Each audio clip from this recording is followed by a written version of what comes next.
Ya arrancando con la parte constructiva, ¿no? Que es la constitución del ego, la sección que se llama constitución del ego. Y donde se presenta, bueno, qué es este objeto y cómo se nos aparece y cómo se constituye, que nosotros llamamos ego, ¿no? Quizá antes de ver lo que son los estados, las acciones y las cualidades, hacer una pequeña aclaración sobre terminología, ¿no? Que no es fácil. ¿Por qué?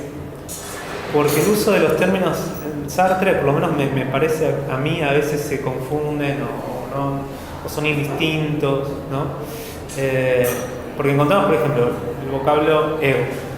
También encontramos el yo en la traducción, el moi, el yo psicofísico, el yo psíquico, ¿no? Y uno no sabe bien cómo hacer la distinción, ¿no? Así que podemos tener esta hipótesis de interpretación, ¿no?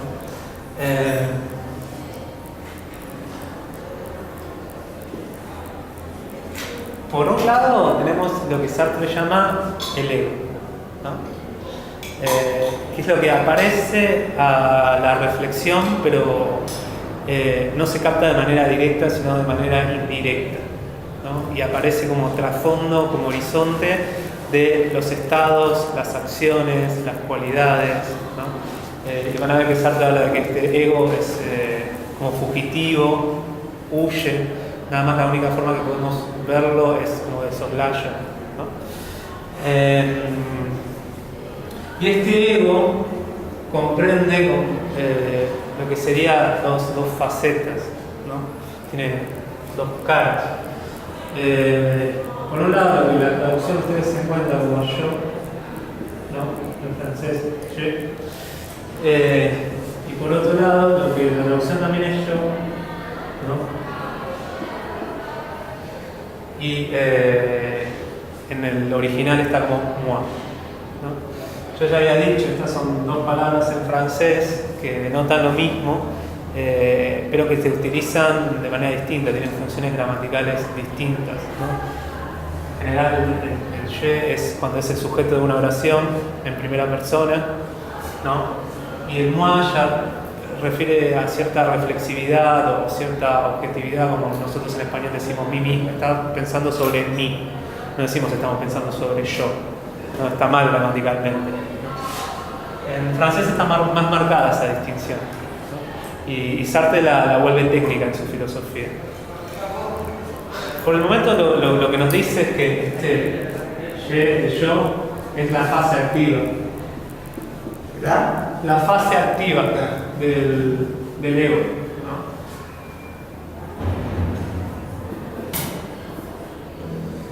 Y entonces es la síntesis trascendente de las acciones.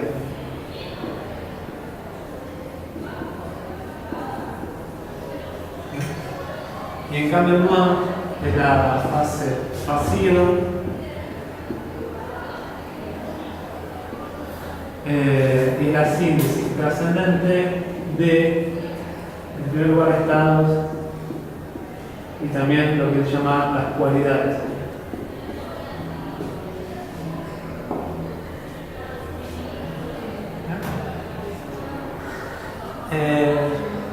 Y este ego en sus dos fases, ¿no? Es un ego que pertenece en primer lugar al plano psíquico.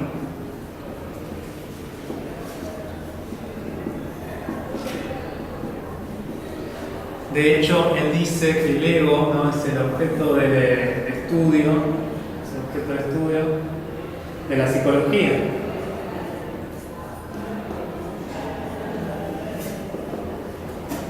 La ciencia positiva de la psicología, en todos sus trabajos, lo que hace es estudiar este ego, ¿no? Y de hecho, bueno, acá vemos un gesto típicamente ¿Qué es lo que pusiste antes? No, objeto de estudio. Ah, objeto de estudio de psicología. Sí, no, es el objeto de estudio de la psicología. Y algo que nos dice Sartre, no de manera muy clara, muy acotado, es que este ego se puede enriquecer sumándole la parte corporal, ¿no? Y lo que nos da es lo que es el yo psicofísico.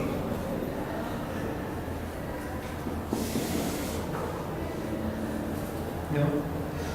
Sumando los vínculos que tiene el ego psíquico con el cuerpo, tanto en las acciones como en los estados y en las cualidades. Ahora bien, en ciertos momentos del ensayo parece que se confunden a veces los términos. Esto puede pasar, por lo menos el plano psíquico y el yo psicofísico, eso en general, a todo. ¿no? Yo leí una anécdota que recupera un especialista, que es que el ensayo al principio se va a llamar la trascendencia del moi, ¿no? O sea, este yo, no del ego, y que a último momento Sartre lo cambia, ya teniéndolo escrito, ¿no? Lo cual ya implica cierta, ¿no?, falta de cuidado respecto a la terminología. Porque si entra hay una distinción fuerte de lo que es el ego, de lo que es el yo, lo que es el moi, y después lo que es el yo psíquico y el yo psicofísico, ya ahí hay como cierta complicación que no se borra del todo en el ensayo. Van a ver que a veces puede confundir, ¿no? Uno se puede tomar el trabajo de buscar en los momentos donde Sartre está hablando del moi y uno piensa, pero esta no es la parte activa, no tendríamos que hablar del lleno, del moi.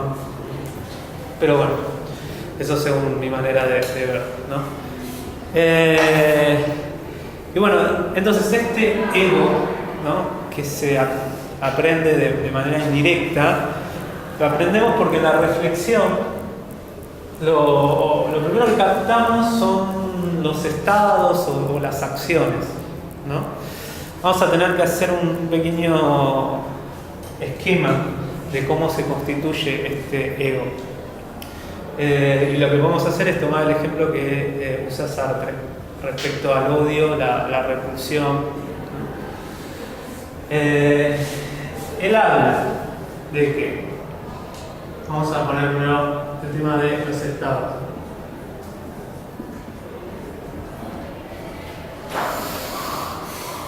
¿No? Y si nos acordamos de la cuestión del deseo que terminamos de ver en la hora pasada, era que el deseo en un primer grado, bueno, se reduce a una cuestión de la vivencia, ¿no? En alemán, la Erlebnis. Yo veo un objeto que me produce cierta repulsión, ¿no? Y él habla de Pedro, ¿no? Pedro en este momento me parece repulsivo, me parece detestable, ¿no? Entonces él habla de, bueno, una conciencia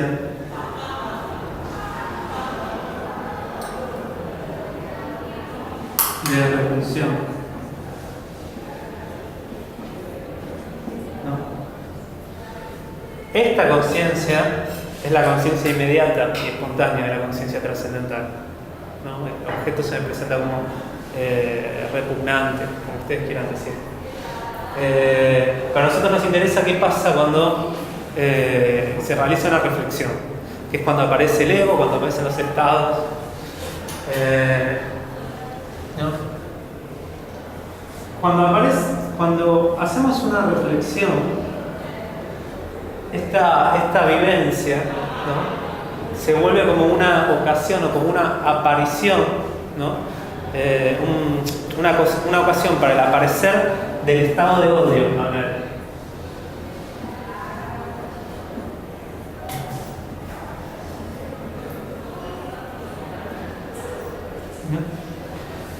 Yo odio a Pedro, ¿no?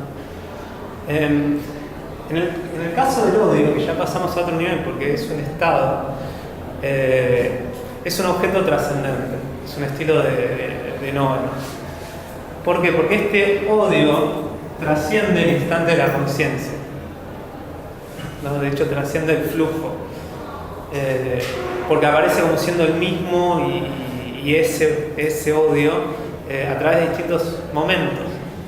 No es que ahora simplemente Pedro me causa esta repulsión, sino que hace un rato también, en el futuro también, mañana lo voy a seguir odiando, no sé, pasado también, ¿no? Es como un estado psíquico de odio que yo le atribuyo, ¿no? Que está atribuido a yo. Y este estado, como todo objeto trascendente, como pasa con los objetos espaciotemporales o incluso las verdades eternas, se le aparece a la conciencia de una manera dudosa. ¿No? Dudosa, quizás un término mal elegido por Sartre en este ensayo, ¿no? ¿Por qué? Porque en la reflexión, si yo odio a Pedro, digamos, yo estoy pensando en una persona que odio, no estoy dudando. Hay momentos donde no dudo si odio o no. Realmente esta persona la detesto, la odio. Hay otro momento que sí, ¿no? Bueno, conocí a alguien en el trabajo, no estoy muy seguro de qué me provoca, a veces lo odio, a veces no. Podemos distinguir entre dos tipos de estados: los estados que tienen una certeza más fuerte, ¿no? Y los estados que tienen como una cualidad más dudosa, más probable. Puede ser que lo odie, puede ser que no, ¿no? Husserl distingue sobre esto, ¿no? Husserl habla de que un objeto se me da con una tesis, ¿no? Un término que Sartre recupera pero le cambia el sentido.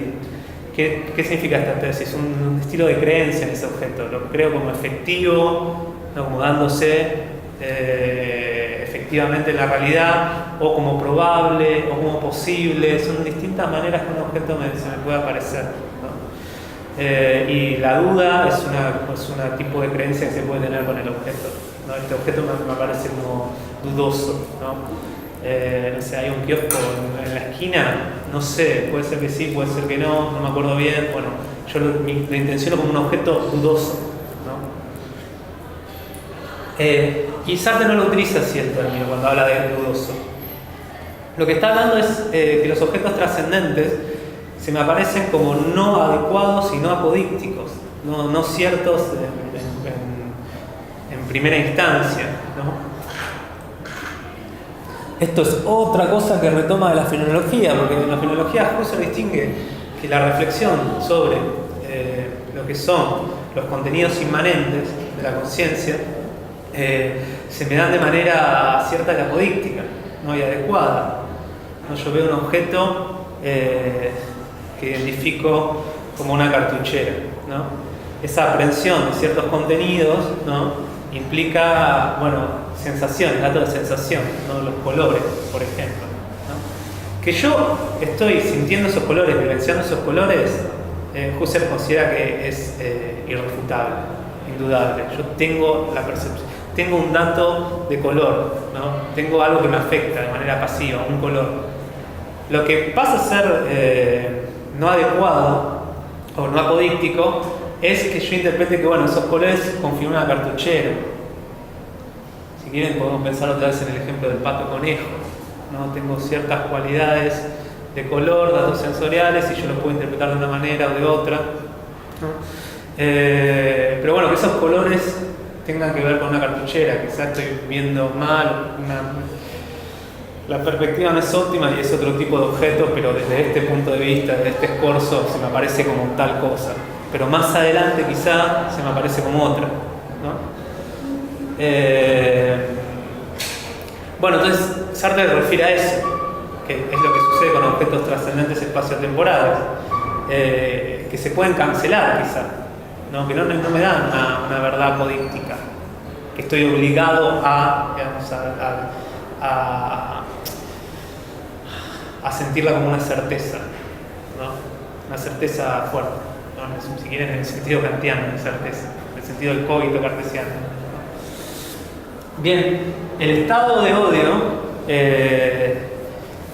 se me da como objeto trascendente, entonces se me da como dudoso, ¿no? Puede ser que yo no odie a Pedro, puede ser que una experiencia posterior refute esto, ¿no? Y Sartre dice, ¿no? En literatura, todos estos conflictos internos psíquicos, o en terapias, donde de repente me doy cuenta, pará, yo nunca odié a esta persona, en verdad la amaba, no sé.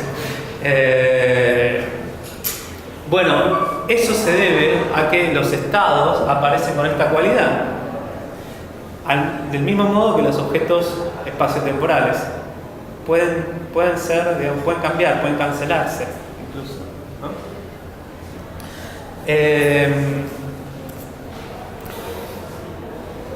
Y lo que nos sucede en la reflexión, ¿no?, es que este orden de constitución, ¿no?, yo tengo una vivencia o varias vivencias, acá hay como una multiplicidad de vivencias, ¿no?, y tengo un estado único, trascendente en el tiempo, ¿no? En la reflexión se invierte, ¿no? Este momento actual donde veo a Pedro y me causa repulsión se explica reflexivamente porque yo tengo un estado de odio, porque lo odio. Acá podemos volver con la cuestión del deseo, ¿no? Este objeto se me aparece como odiable porque yo lo odio, es un contenido, digamos, de mi ego psíquico, ¿no? El estado de odio frente a este objeto, ¿no? Y este estado de odio aparece como la causa, ¿no? ¿Por qué yo odio este objeto y no otro? ¿Por qué no se me aparece de manera neutral? ¿No se me aparece de manera indiferente o de manera positiva? ¿No lo adoro? Porque bueno, mi psiquis, digamos, sufre este estado de odiar a este objeto, ¿no? O sea, hace un análisis psicológico. Y en esta inversión Sartre habla de que la relación entre estado y vivencia de esta dirección hay que llamarla una emanación. El estado funciona como una síntesis de muchas vivencias de repulsión. Estas vivencias suceden en el instante. Acá otra vez este enfoque instantanista de la conciencia, ¿no? El instante de la hora, en la hora actual, ¿no? Y el estado recopila todas esas vivencias, ¿no?, y las sintetiza en un objeto general que es el odio, ¿no? Todas las repulsiones de momento 1, momento 2, momento 3, momento 4 fueron una ocasión de emanación para el odio, para que se manifieste el odio, ¿no?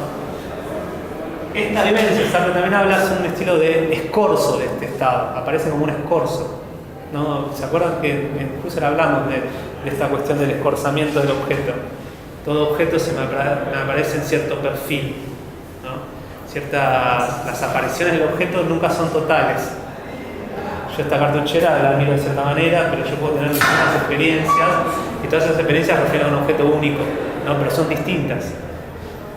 Bueno, acá pasa lo mismo con el estado de odio y las vivencias, ¿no? En la vivencia tengo un escorzo que es la aparición de este estado de odio, ¿no?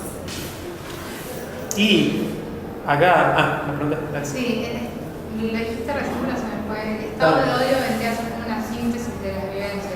Sí, una síntesis de múltiples vivencias, sí, tal cual.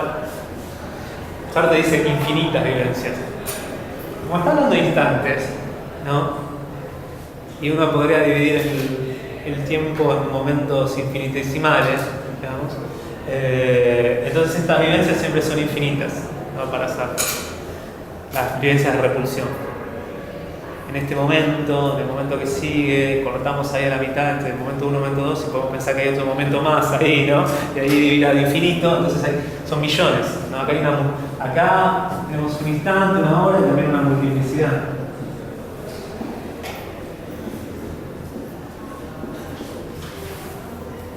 Y acá en cambio tenemos una unidad en el tiempo. Por eso es una síntesis.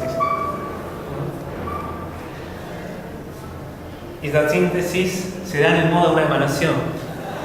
Cada una de mis conciencias de repulsión simplemente eran una emanación de mi odio a Pedro. ¿Por qué cuando entró en la clase Pedro, a mí me causó, tipo, yo lo cagaría a trompadas ahora.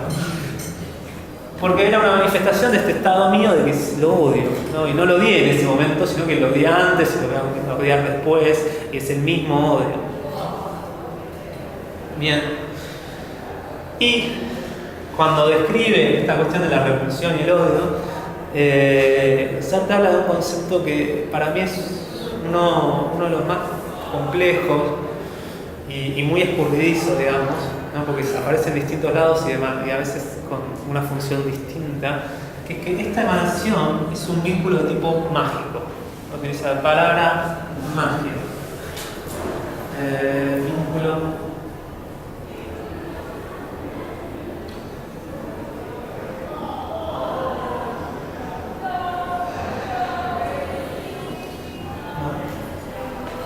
De hecho,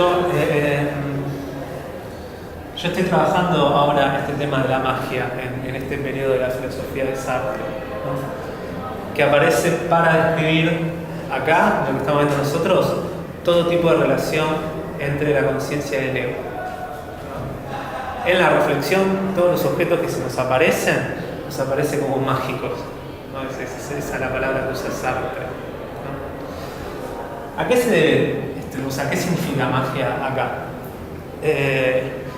Significa que un objeto psíquico que en realidad es inerte, en realidad es pasivo, no es como la conciencia, no es espontaneidad, sino que la conciencia lo aprende en el mundo de manera, como un objeto relativo y pasivo, se presenta con cualidades de espontaneidad, con cualidades de actividad, ¿no? Quedémonos mejor con espontaneidad, porque si hilamos fino en este texto, vamos a ver que actividad y espontaneidad no son exactamente lo mismo, pero sí espontaneidad, ¿no? ¿Qué quiere decir? Este estado aparece como productor de todas mis vivencias de repulsión, y en ese sentido trastoca cómo se da originariamente las vivencias y los estados, ¿no? Lo que sucede primero son las vivencias a nivel de la conciencia trascendental, y este estado, a fin de cuentas, es una constitución también de la conciencia trascendental. Ella es la que lo constituye. Acá habría que ver cómo utiliza el término constitución Sartre, ¿no? ¿Se acuerdan de la primera clase? Nosotros decíamos, es difícil entender eso si lo toma como un sentido husserliano, ¿no? Por ahora dejémoslo así, pero es la vivencia la que constituye los estados, ¿no? Y en cambio, en lo que es, acuérdense que acá siempre estamos en un contexto de reflexión, ¿no? Estamos pensando sobre nosotros mismos, ¿no? En un momento X, donde se dio repulsión. En la reflexión, el estado aparece como primero. ¿El qué? El estado de odio aparece como en primer lugar. Y como productor de este tipo de vivencias, de donde cada una fue un estilo de emanación, ¿no? ¿Se entiende qué pasa esta inversión que hace la reflexión? Claro, pero es una inversión que en realidad es una idea de contenido a la conciencia. Se supone que si yo soy si el estado de odio, el productor de las vivencias odiosas, la conciencia tendría que estar intencionada como odiosa, y en realidad la cualidad del objeto. O sea que esa inversión es fantástica. Sí, Es sí. ficcional. Es ficcional, sí, tal cual.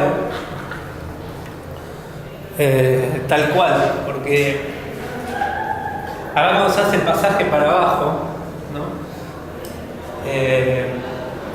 Ya aparece el moi, ¿no? Acá en un momento aparece el moi, que sería la síntesis de todos los estados, no solamente el de odio con Pedro, sino todo estado que nos podemos atribuir a nosotros mismos en la reflexión, con cualquier tipo de objeto, aparece acá, ¿no? Y este moi, que es este yo,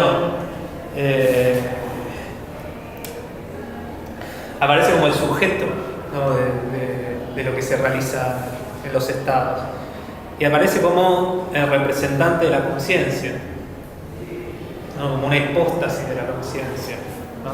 Porque este moi tiene contenidos, este moi tiene los estados, ¿no? Que se pueden analizar y tienen ciertas cualidades, ciertas características, ¿no? Y eso es lo que provoca el engaño, porque la conciencia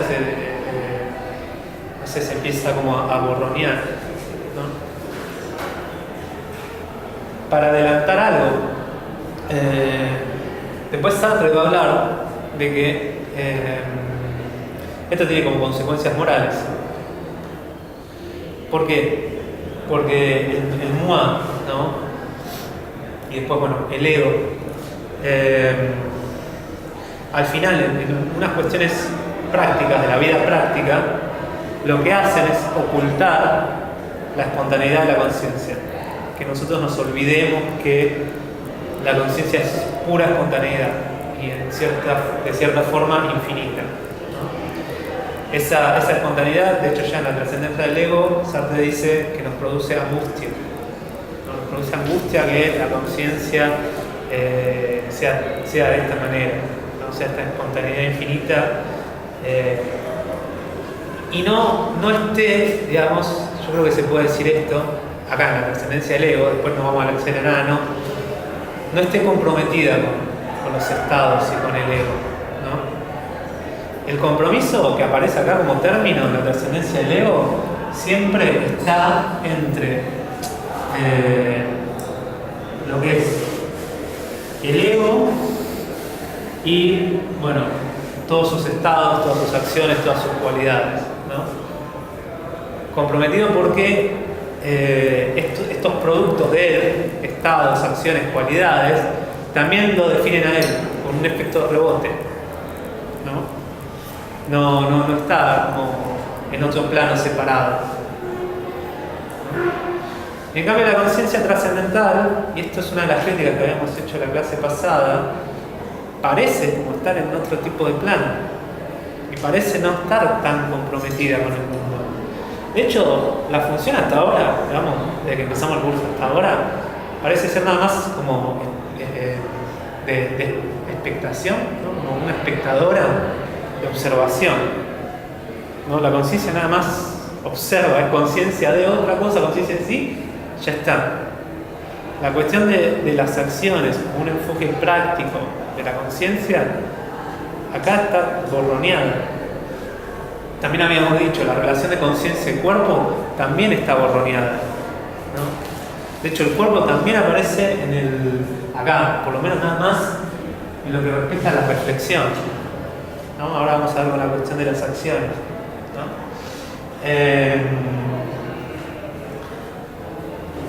Pero bueno, entonces tenemos el estado, que es una síntesis trascendente de las vivencias, ¿no?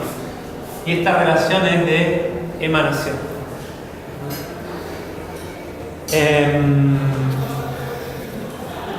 Pero bueno, los objetos psíquicos no se reducen nada más a los estados. Sartre también habla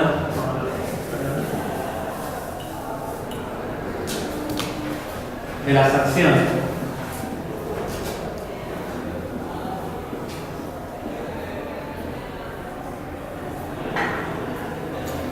Él dice que las acciones igual le causan más problemas que los estados. No es tan fácil hacer análisis, ¿no? Porque cuando se refiere a ellas, dice que las acciones tienen también dos modos de ser distintos, ¿no? Uno, como un objeto psíquico sobre el cual reflexiono, ¿no? Yo pienso sobre mi acción de en este momento dar clases, por ejemplo, ¿no? Y esa acción es una acción trascendente porque trasciende la hora de mi conciencia y se da, digamos, en todo el tiempo que yo estuve dando clases. Él se refiere sobre todo al ejemplo que toma, si lo vieron, es el de la duda, ¿no? La duda, como la implementa Descartes en su filosofía, es una duda que es un proyecto y lleva su tiempo, ¿no? Está planificada de cierta manera. Y entonces, en ese sentido, es un objeto trascendente, ¿no? Pero las acciones también son realizaciones de algo, ¿no? Algo que transforma, un estilo de práctica sobre el mundo que hace un cambio, ¿no? Esta dualidad de las acciones, Sartre nada más la menciona y la deja ahí.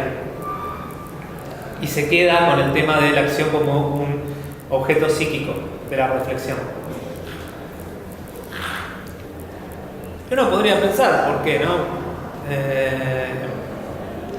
La cuestión de esta perspectiva tan, bueno, si se quiere, tan idealista de la conciencia, y reducirla nada más a esta función de percatación, ¿no? Como una mera espectadora de lo que sucede, hace que el concepto de acción le sea incoherente, ¿no? Le sea como contradictorio, ¿no? Tan separada del mundo que la pone, que no parece en este momento conjugar estas dos cuestiones, ¿no? Y bueno, y esto va a cambiar en el ser y la nada, porque el concepto de conciencia también va a cambiar, ¿no? Pero bueno, acá a este nivel podemos identificar este problema, ¿no? Entonces, en el caso de las acciones pasa exactamente el mismo recorrido que sucede con los estados, ¿no? Hay primero el nivel de las vivencias, ¿no? Yo vivo una acción y después hay el nivel de la acción, de la reflexión, donde yo sintetizo múltiples vivencias, ¿no? Y las coloco, le pongo la etiqueta acción, ¿no? Y en la reflexión, obviamente, la relación original, el movimiento originario es ¿no? De constitución. La reflexión, como siempre, invierte esto, ¿no? Y la cuestión de la acción, ¿no? Y la vivencia, Sartre la caracteriza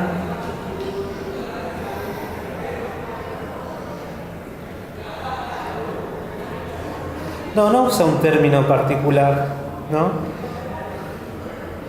Porque en el caso de los estados habla de emanación. En el caso de las cualidades, que ahora las cuento, habla de actualización. Pero en el caso de las acciones, no dice nada, ¿no? No sé, fíjense, en el texto la parte donde trata las acciones es así cortita, ¿no? Al estado le dedica más tiempo, incluso a las cualidades le dedica más tiempo. Pero las acciones las pasa de largo rapidísimo, ¿no? Y ahí uno puede identificar un problema, o por lo menos una indecisión de no saber cómo abordar bien la cuestión práctica y pragmática, ¿no?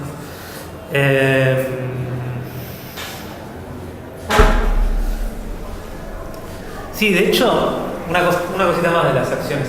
Cuando habla de las acciones, ahí es cuando hace la diferencia entre una conciencia, lo que es la conciencia trascendental y lo que es la conciencia activa. Él dice, no es lo mismo conciencia trascendental que conciencia activa cuando hace una acción, ¿no? En el caso de la conciencia activa, acá sucede lo que nosotros habíamos visto de que la conciencia trascendental se aprisiona en el mundo. Nosotros lo habíamos visto para la conciencia empírica, pero acá pasa el aprisionamiento en el mundo de la conciencia trascendental, ¿no? En la cuestión del aprisionamiento vemos la distancia grande que hay todavía en estos años de Sartre y Heidegger. ¿Se acuerdan que yo les había dicho que Sartre mismo confiesa no haber entendido muy bien a Heidegger, no haberlo leído muy bien? Y yo creo que esta cuestión de aprisionamiento es, digamos, un gesto que va en contramano de Heidegger. No, acuérdense que Heidegger, cuando describe el Dasein en la analítica existencial, el primer, como dice Gauss en la traducción, el primer existenciario modo de ser, de ese Dasein, es ser en el mundo. ¿Qué quiere decir? Que nunca puede pasar algo como un aprisionamiento de la conciencia trascendental en el mundo. No es que está la conciencia y de alguna manera se encarna y de repente se hace una persona, se hace un individuo, alguien preocupado en el mundo. No. El ser en el mundo, digamos, refiere al fenómeno de que Dasein ya está en el mundo y vive el mundo no de una manera meramente teórica, no con una mirada meramente teórica, como yo decía antes, ¿no? La conciencia trascendental parece ser nada más espectadora, sino de una manera práctica, está preocupada por lo que sucede en el mundo, ¿no? Sus relaciones no son simplemente de saber, son relaciones de existir y de vivir en el mundo. Entonces, bueno, otra vez lo que yo quería, lo que cada tanto quiero defender, ¿no? Que aunque Sartre utilice conceptos heideggerianos, acuérdense que la intencionalidad, él habla de que, bueno, el concepto de intencionalidad se identifica con el ser en el mundo en Heidegger, ¿no? A ver, no me quiero equivocar, justo lo tengo bien a mano, pero sí, dice ser, dice Heidegger, es ser en el mundo.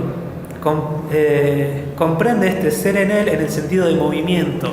Ser es estallar en el mundo, a partir de una nada de mundo y de conciencia, para que de pronto estallarse conciencia en el mundo, ¿no?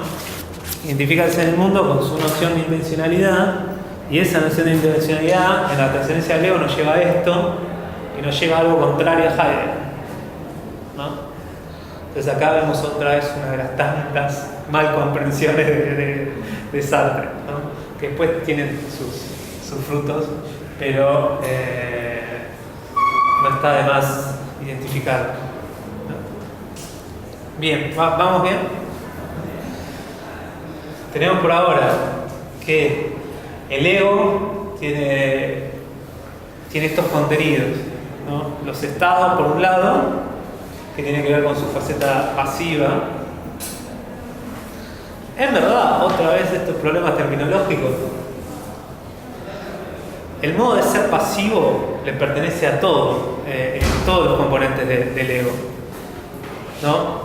Cuando distinguimos espontaneidad contra pasividad, ¿no? Si pasividad lo ponemos a espontaneidad, entonces pasividad es inercia, es relatividad. Entonces, bueno, tanto estados y acciones son pasivos. El ego completo es pasivo. Si lo distinguimos con actividad y con lo que acá hablaba de conciencia activa, ahí sí, bueno, hay una diferencia entre acciones y estados, entre moi y je, ¿no? O sea, tengan cuidado cuando lo lean, porque eso puede llevar a confusión. De repente habla de pasividad para todo el ego, tanto para los estados y las acciones, y de repente dice, no, bueno, pero hay una fase activa y una fase pasiva. Entonces, ¿cómo es la cosa? Digamos. Así que habría que entender dos sentidos de pasividad. Como inercia, ¿no? Como objeto trascendente, opuesto a espontaneidad, o como estado, ¿no? Cuando yo no realizo una acción, ¿no? Y como actividad sería entonces las acciones. ¿Se entiende? Es medio confuso, pero... ok. Y por último nos faltan las cualidades.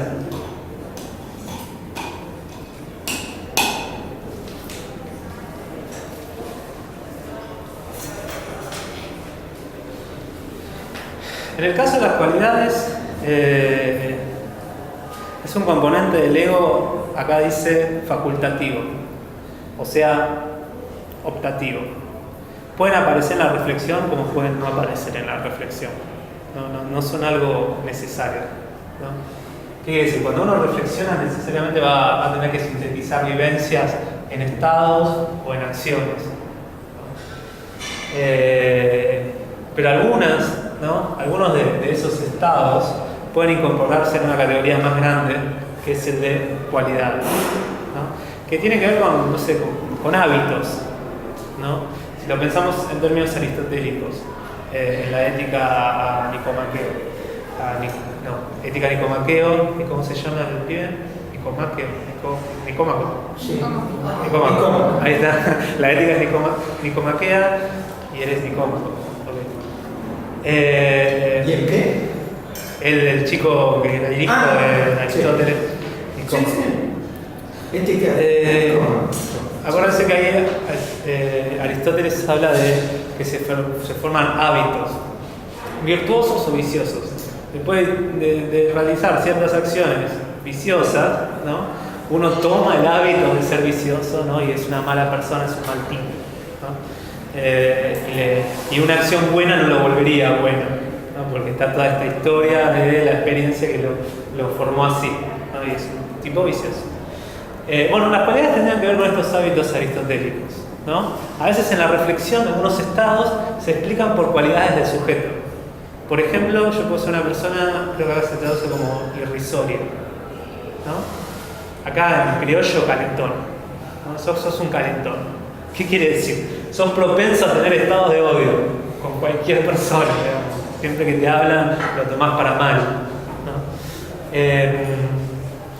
Estas cualidades son objetos trascendentes que sintetizan estados, ¿no? Sintetizan otros objetos pasivos. Los estados no sintetizaban objetos pasivos, sintetizaban vivencias espontáneas. Las acciones también sintetizan vivencias espontáneas. En cambio, las cualidades, que son como un tercer grado, ¿no? Un tercer nivel, es una pasividad que sintetiza otra pasividad, ¿no? Y igualmente la reflexión engaña y hace que aparezcan como el principio, la causa de la aparición, de la ocasión de un estado, ¿no?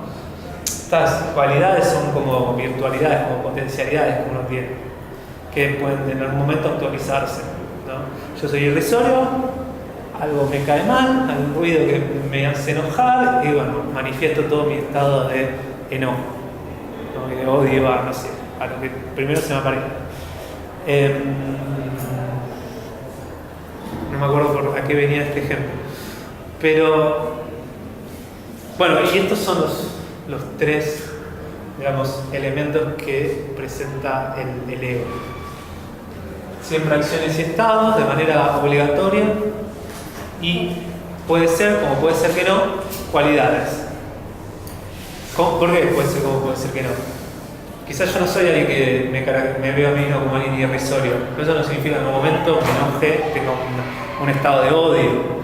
Pero este estado de odio no aparece como la actualización de una cualidad. De hecho, como la relación del estado y las vivencias es de emanación, la relación de las cualidades con los estados, Sartre habla de actualización.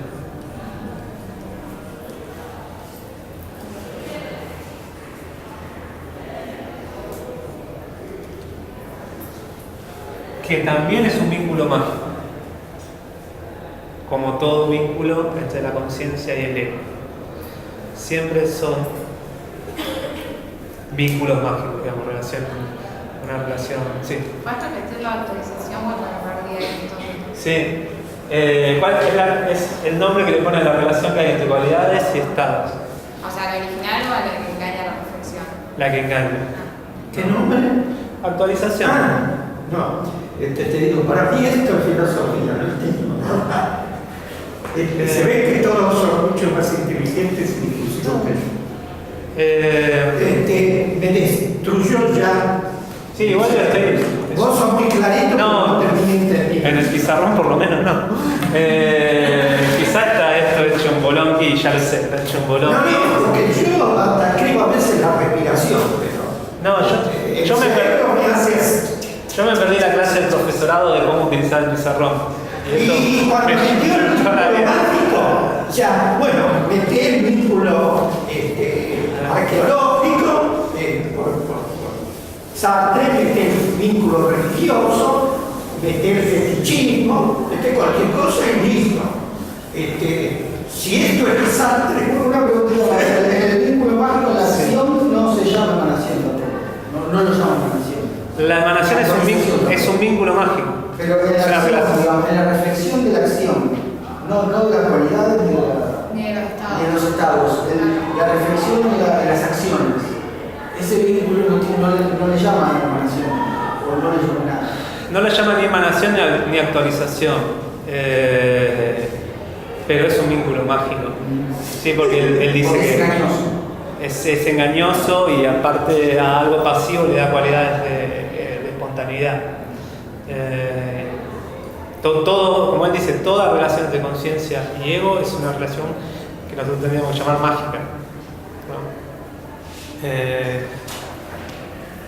Quizás después hay algunos pasajes donde puede apuntar a otra, como si hace eso y después dice igual puede haber un vínculo racional.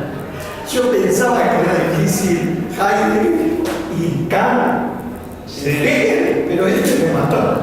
Sí. Porque esta cuestión de la magia, No, ahí va, la toma de un antropólogo de la época, mira, ese. que es Levi Brühl. Sí.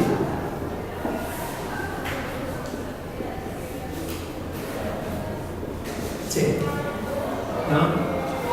Que él habla que las culturas, ¿no?, aborígenes no viven en un mundo racional como el nuestro y buscan causas directas, no utilizan la lógica de la causa y el efecto de nuestra ciencia, ¿no?, occidental. Según él, por la cuestión social, ¿no?, porque tiene como una perspectiva durkheimiana, la relación entre el mundo y los aborígenes es mágica, ¿no? Un objeto me puede hacer daño porque estás poseído por un espíritu, un chamán le dio cualidades, no sé, como el muñeco vudú, ¿no? Sí.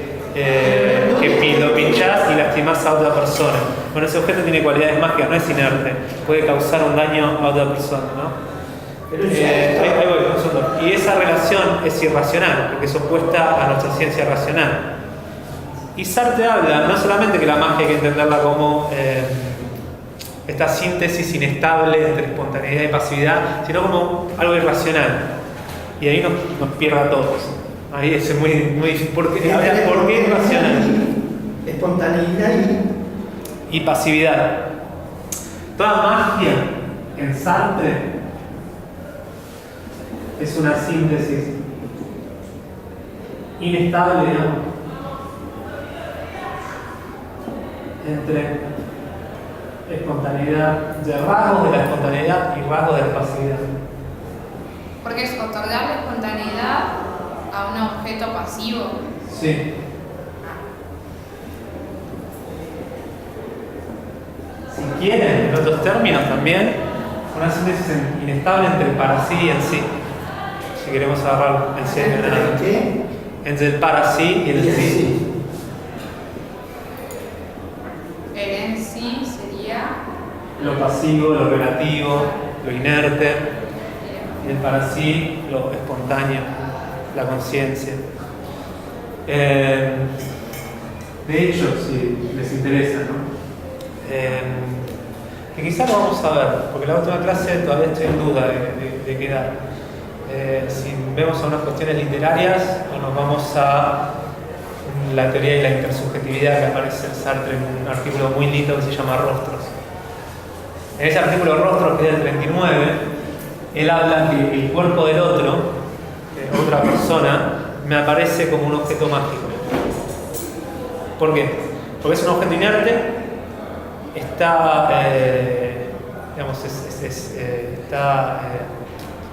gobernado por las leyes de la física, vamos a decirlo así, por las leyes de la fisiología, pero sin embargo tiene rasgos de espontaneidad, presenta como una conciencia, como una libertad, ¿no? En ese sentido es similar a mí, es distinto a un objeto inerte físico, es distinto a una mesa, presenta ciertos rasgos, sus movimientos, su comportamiento corporal. Y ahí repito una frase que ya aparece acá, ¿no?, que es de un filósofo de la Academia Alain, que es el hombre es un hechicero o es un brujo para el otro hombre, ¿no? Esa frase que la toma de Alain conserva esta idea de que un objeto que de repente está literalmente, recuperando a David Brühl, animado, tiene un espíritu, ¿no? Que lo mismo nos pasa con los objetos tabú, ¿no? Los objetos culturales del muñeco, ¿no? Que tienen estas cualidades de espontaneidad, ¿no? Y me pueden causar cosas, parecen ser causa de sí también, no parecen ser causa sui.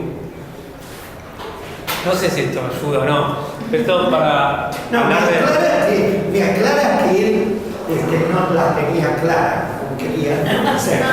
Porque, viste, que sin querer intuí eso, como a mí me interesó en algún momento, y creo que atrasa, porque no me ha visto, pero David Brühl está entre los segundones de la antropología. No nos vamos a Malinowski, pero me parece que atrasa ese pensamiento. No sé, bueno, más segundos y primeros. Yo le diría, ¿por qué no estudiaste el hinduismo? Porque la magia, que tiene relación con la magia, ilusión. El origen de la palabra es ilusión. El mago es un prestidigitador. Con las manos o con algún implemento te fascina y te engaña. Aparte que también hay que saber tomar las palabras en su contexto. Entonces, Sí, en este pero- contexto, magia, o sea, Sí, pero escucha, no sé si tiene esa si son vasos incomunicantes, un filósofo con el otro, tenemos que en realidad quieren incomunicarse. Tratamos de comunicarnos nosotros con ellos. Pero yo veo que tienen un unigrama neurológico y creen que es lo definitivo. Yo no pensaba, por eso no lo entendía yo. Yo no lo pensaba tan retorcido. Sí. Que no veo ese reconocimiento. El sentido de magia Sí, porque- como ilusión no es el que está tomado acá. Bueno, pero entonces está, como a veces Heidegger, torciendo el significado de las palabras, tanto que significan otra cosa. Y bueno, poner en lugar de magia aquelarre, que me gusta más y en castellana más pura. Sí, no sé, uno si quiere puede tomar una actitud de policía de la terminología filosófica. Yo prefiero no, decir, bueno, Hablarte de muñeco, hay vía libre y... yo me conté en Haití, bueno, el vudú, el muñeco, yo le pincho, le clavo, Ese. mágicamente la persona se enferma. Sí. Que mire eso. Sí, bueno, ese es un buen ejemplo, lo que utiliza él, pero para ilustrar lo que él entiende como magia, porque ahí no hay una ilusión, si realmente pasa, sí, como dice David Brühl, digamos, los aborígenes no creían que el chamán era un ilusionista, sino que realmente tenía un poder mágico. Entonces no hay un engaño, ¿no? En el caso de Sartre, también acá habría que ver si es un engaño o no es un engaño. Hay ciertos intérpretes que ven en el término magia, en el concepto sartreano de magia, un término peyorativo, ¿no? Como de la alienación, ¿no? La magia se utiliza en contextos de alienación. ¿Por qué? Sí, pero leído desde la razón, claro, la magia es secundaria. Sí, y leído sobre la trascendencia del ego, sobre todo, porque en la trascendencia del ego vemos que el ego es engañador, y entonces estos vínculos mágicos trastocan el verdadero orden de fundamentación. Pero en el otro caso que yo les mencioné, que si les interesa lo vemos en la última clase, que es este texto Rostros, ¿no? Donde se habla de la intersubjetividad. El otro siempre se me aparece como un objeto mágico. Y no parece que haya como un acceso auténtico, racional al otro y un acceso irracional, mágico del otro, ¿no? Impropio del otro. Ahí van a ver que siempre se aparece así, querramos o no. En el caso de la reflexión en primera persona, Sartre sí distingue lo que ya les había dicho, una reflexión pura y una reflexión impura.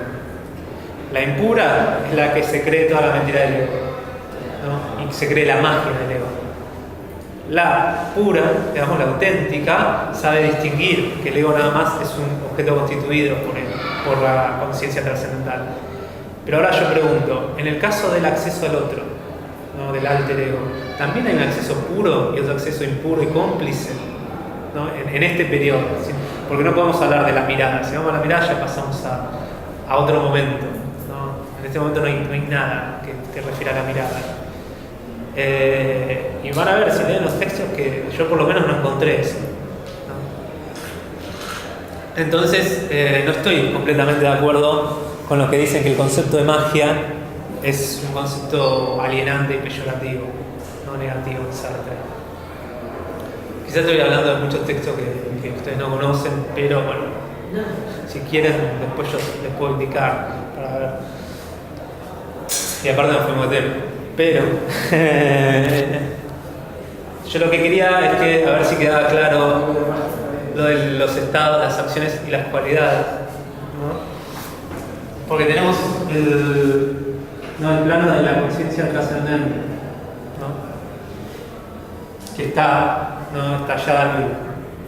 Pero en ciertos momentos sucede lo que es la reflexión, ¿no? La conciencia trascendente en el primer grado, ¿no?, es el nivel de las Erlebnis.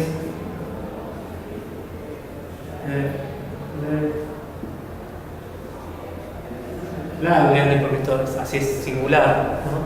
Que son estas conciencias espontáneas, ¿no? Y en el instante, en el ahora, ¿no? Después de acá, en la reflexión, aparecen dos objetos trascendentes que juntan y sintetizan muchas de ellas, ¿no? Múltiples. Que puede ser el estado, un estado o una acción, ¿no? En el estado tenemos sobre todo el moi y en la acción el je, ¿no? Y a veces sí, a veces no, múltiples estados pueden estar sintetizados en cualidades.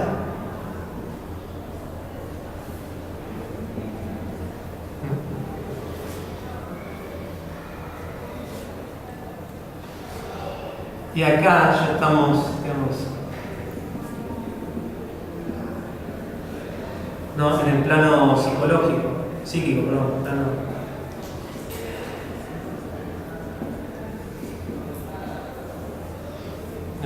¿Las cualidades solo pueden ser estados, no acciones, entonces? ¿Solo estados? La trascendencia del ego creo que habla nada más de estados, ¿no? Si quieren lo vemos en el texto. A ver. Está C, la página después de la nota al pie, número 54. Leo, es recortito. El ego es directamente, lo veremos, la unidad trascendente de los estados y de las acciones. Sin embargo, puede existir un intermediario entre unos y otras. Sí, entonces las acciones también. La cualidad. Como hemos sentido varias veces odio frente a diferentes personas, o rencores tenaces o largas cóleras, unificamos esas distintas manifestaciones intencionando una disposición psíquica de producirlas. Esta disposición psíquica, yo soy muy rencoroso, soy capaz de odiar violentamente, soy colérico, naturalmente es algo más y otra cosa que un simple medio. Es un objeto trascendente. Representa el sustrato de los estados como los estados representan el sustrato de las Erlebnis, ¿no?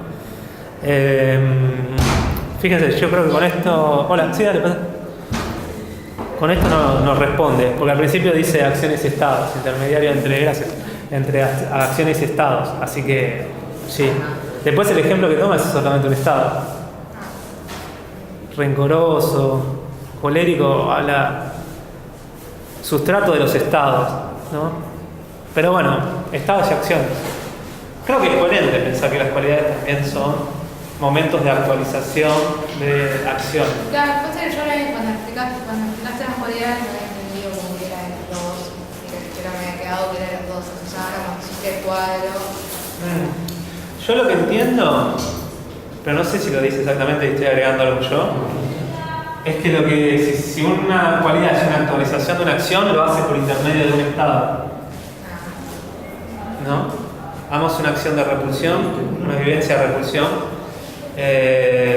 Bueno, la cualidad primero es soy irrisorio, un estado de odio en un momento temporal, ¿no? Que va de acá a acá, y después una acción, ¿no? De insultar a alguien, no sé, lo que se les ocurra, ¿no?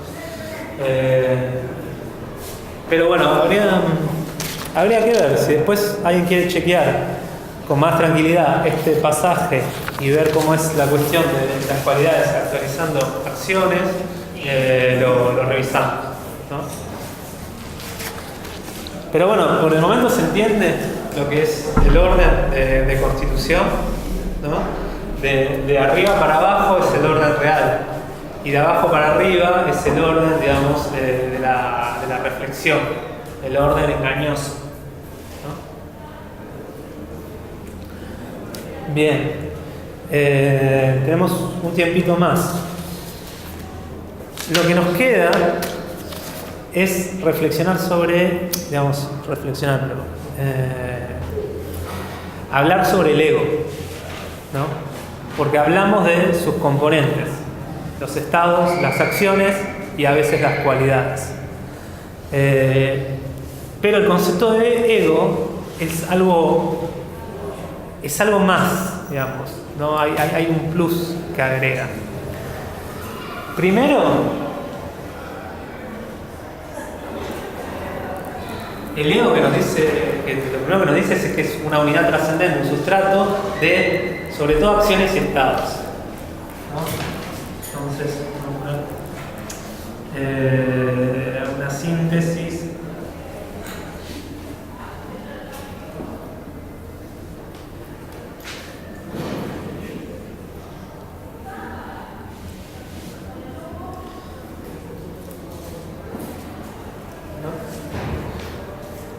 La cuestión es que en la reflexión yo no puedo captar, por así decirlo, con atención o en primer plano, ¿no? Este ego, ¿no? Este ego, esta manera de síntesis, lo hace a la manera de un trasfondo o un horizonte en términos de la fenomenología de Husserl,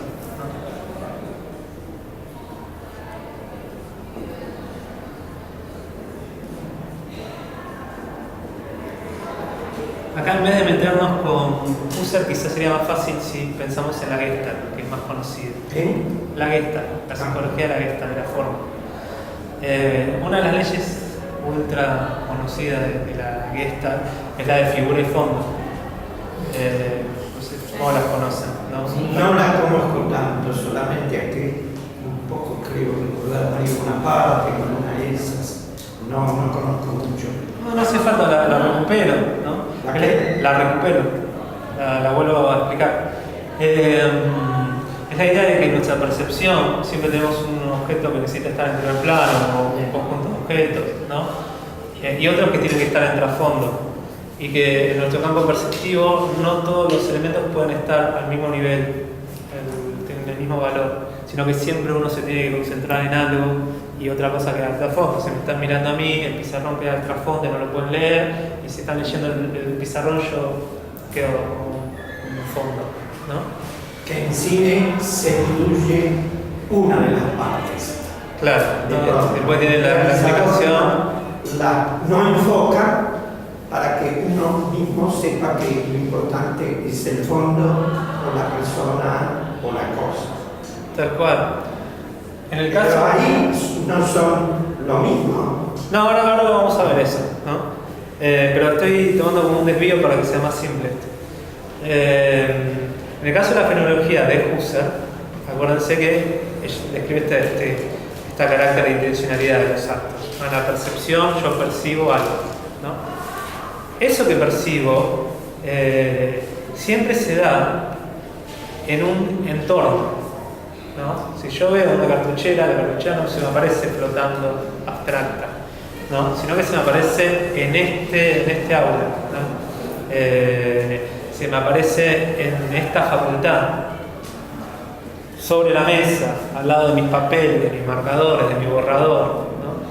En primer plano, en la percepción está mi cartuchero, es lo que les estoy prestando atención.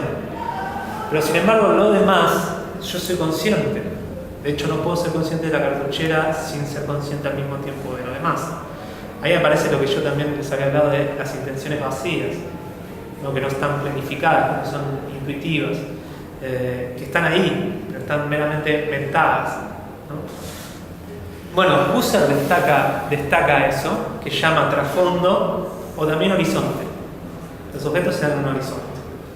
Los horizontes son como capas que cada vez van creciendo, ¿no? Primero la cartuchera, bueno, todas las cosas que están arriba de la mesa, después el aula, después la facultad, después la calle, el barrio, ¿no? Cada vez más grande. Y si uno quiere ir a un trasfondo último, siempre presente, Husserl habla de el mundo, ¿no? El mundo como el horizonte final, el horizonte donde tiene que aparecer cualquier tipo de objeto. Todo fenómeno está incluido en el mundo. El tema es que el mundo, yo nunca tengo una intuición. Yo no puedo captar el mundo por esta excesividad que tiene, ¿no? Puedo captar objetos y él siempre funciona como horizonte, como trasfondo de eso. Bueno, Sartre hace el paralelismo entre mundo y ego.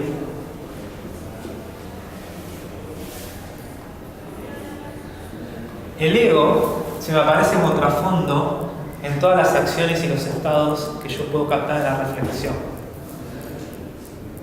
Pasemos en la percepción externa, la cartuchera. En la reflexión, mi estado de odio, ¿no? Ese estado de odio está encuadrado, ¿no? En el horizonte de un ego, porque soy yo el que lo hago. Aunque esté primero atento en el estado, está ese yo, ¿no? Ese yo que si lo quiero captar directamente, me pasa lo mismo que con el mundo, se me escapa, ¿no? Porque lo sobrepasa sus estados, sobrepasa sus acciones, sus cualidades, es más que eso, ¿no?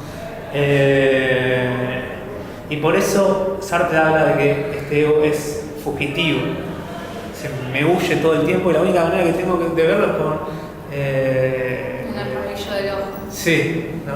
De soslayo, ¿no? Está siempre presente en la reflexión. No hay reflexión que no aparezca este ego, pero nunca se me da de manera directa, siempre se me aparece siempre como intermediario. Tiene que estar un estado, una acción y a veces una cualidad, ¿no? Y bueno, la clase que viene, si quieren, retomamos desde acá.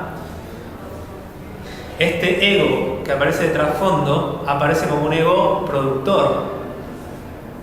Sartre habla de que el ego tiene una relación con sus estados y acciones como una creación poética, pero poética del término griego, ¿no? Poiesis, ¿no? De acción, ¿no? De realizar, de producir, de crear, ¿no?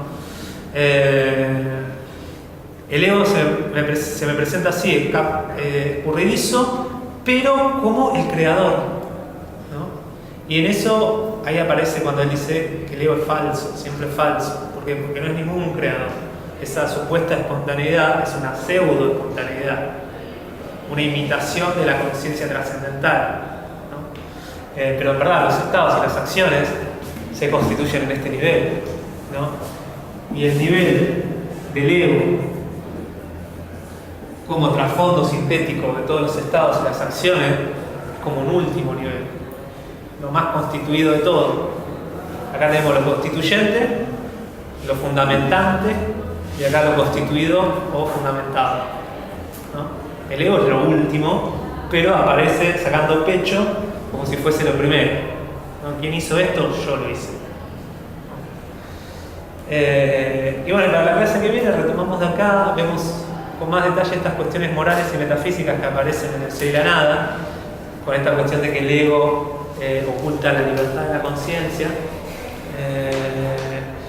Y seguiríamos con el tema de la imaginación. Y yo voy a hacer ahora sí voy a hacer una selección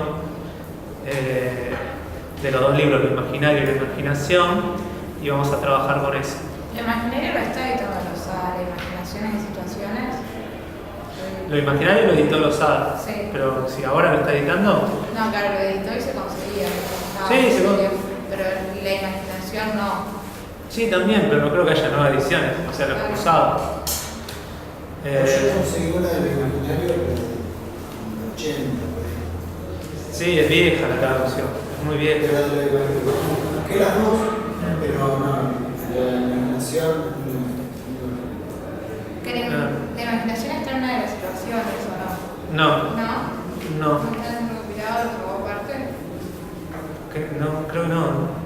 Ahora me hace dudar, pero me parece que no. Pero bueno, me imagino que la biblioteca de acá está.